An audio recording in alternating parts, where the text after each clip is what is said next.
What would you do if life suddenly stopped going according to plan?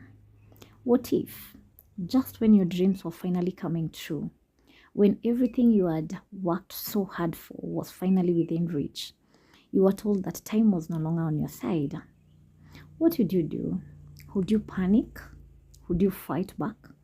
Would you just give up or learn to live differently? These are the heartbreaking yet deeply meaningful questions explored in When Breath Becomes Air, the unforgettable memoir by Paul Kalanithi. This is not just a book about illness or death. It is a powerful, emotional, and life-changing story about what it truly means to live, love, hope, suffer, and find meaning even when life begins slipping through your fingers. Unlike many books that simply tell stories, this one reaches into your heart and quietly changes how you see time, how you see relationships, ambition, health, and even your own life. At first glance, Paul seems to have everything figured out. He's brilliant, hardworking, deeply ambitious. Paul is a neurosurgeon, a doctor who performs delicate brain surgeries and helps patients facing life-threatening conditions.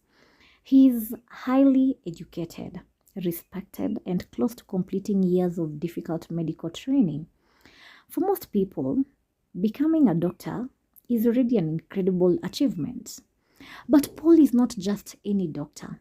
He is thoughtful, deeply curious, and fascinated by one important question: what makes life worth living? Even before becoming ill, Paul constantly thinks about life and death. Working as a brain surgeon exposes him daily to human suffering.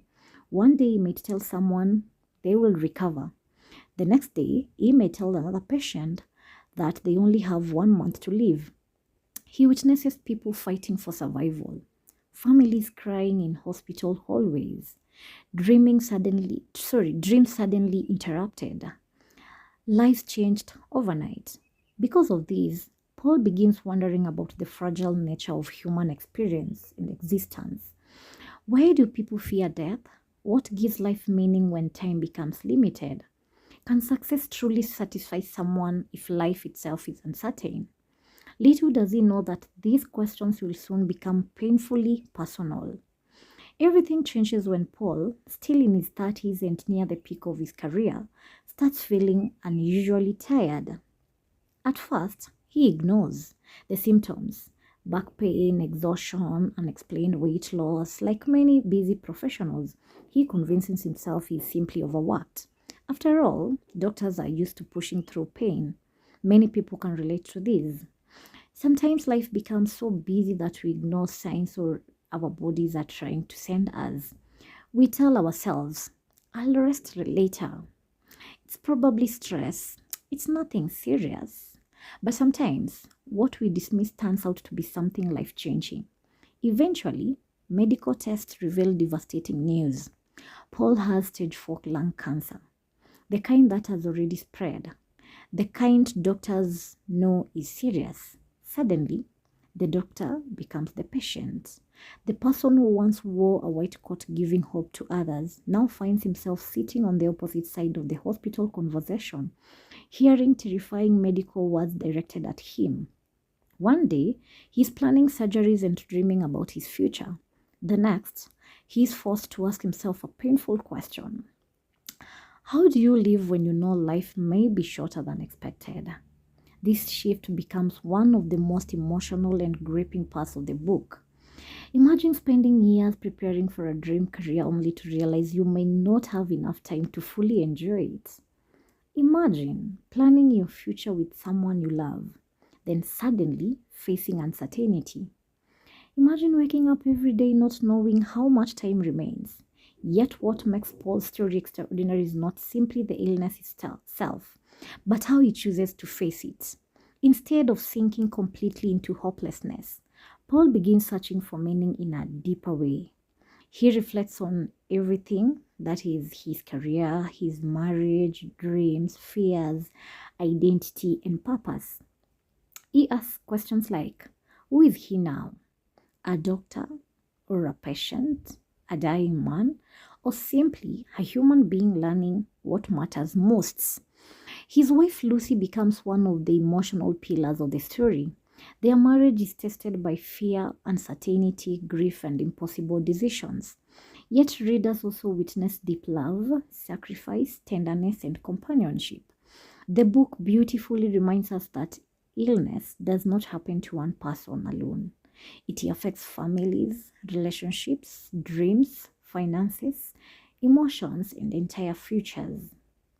Many people going through sickness, caregiving, heartbreak, grief, and uncertainty may especially connect with this part of the story.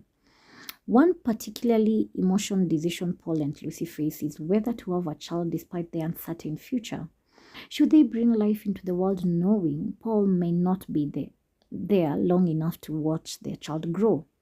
These moments becomes deeply relatable because life rarely gives perfect timing. Sometimes people must make meaningful choices despite uncertainty. And perhaps one of the greatest lessons from this memoir is this: life does not wait until conditions become perfect. Many of us postpone happiness. We say or we tell ourselves, we'll travel later. I'll rest when life settles. I'll spend more time with family someday. I'll chase my dream next year.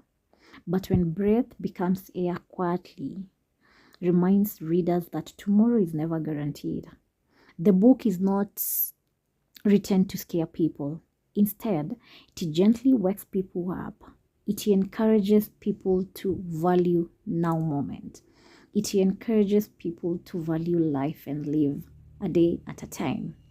Because sometimes what feels ordinary today becomes priceless tomorrow. For people currently facing illness, caregiving, grief, uncertainty, depression, fear, or emotional exhaustion, this book can feel strangely comforting. It does not pretend life is easy. It does not give fake positivity. Instead, it says something deeply honest. That is, life can be painful. Unfair things happen. Dreams may change unexpectedly. People we love may suffer, yet even in suffering, meaning can still exist. Love can still exist. Purpose can still exist. Joy can still exist. Paul's reflections are especially powerful because they come from someone who understands medicine deeply. He knows statistics. He understands diagnosis. He understands the harsh reality of illness. Yet, he still chooses to search for hope. Not false hope, but meaningful hope. The writing itself feels warm, intelligent, and deeply human. Even though Paul discusses medicine and philosophy, he explains things in a way that feels personal rather than complicated. Readers feel like they are sitting beside someone honestly sharing their fears, wisdom, heartbreak, and their own discoveries. What makes this memoir unforgettable and relatable, it becomes to every relatable to our daily life. You do not need to be sick to understand it. You simply need to be human. Anyone chasing dream, loving someone deeply, fearing loss, struggling emotionally, questioning purpose, or trying to understand life will find pieces of themselves in this story. And perhaps the greatest lesson this book leaves readers with is death does not only teach us about endings. Sometimes it teaches us how to truly live. It reminds us to stop waiting. It tells us to love harder, to forgive sooner, to appreciate health, to spend time wisely, and to say, I love you to people we love more often than not, to live intentionally. Because in the end, life is not measured only by years lived, but by meaning, by love, and the moments we create. In conclusion, When Breath Becomes Air is not simply a memo about cancer. It is a deeply moving reflection on humanity, a heartbreaking but a beautiful reminder that life is fragile, a guide for people facing uncertainty, a source of comfort for those struggling, and a quiet invitation to cherish the time we have while we still have it. This book may make you cry. It may make you pause. It may even change how you see your own life. But most importantly, it may help you appreciate the breath you are taking right now. And if you enjoyed this review, don't forget to like, share, subscribe, and comment on Top Reads Reviews channel for more emotional, detailed, and easy to understand book reviews that truly connect with life. Also, feel free to recommend books you would love to be reviewed next. Your next favorite read might just be featured here. Bye for now.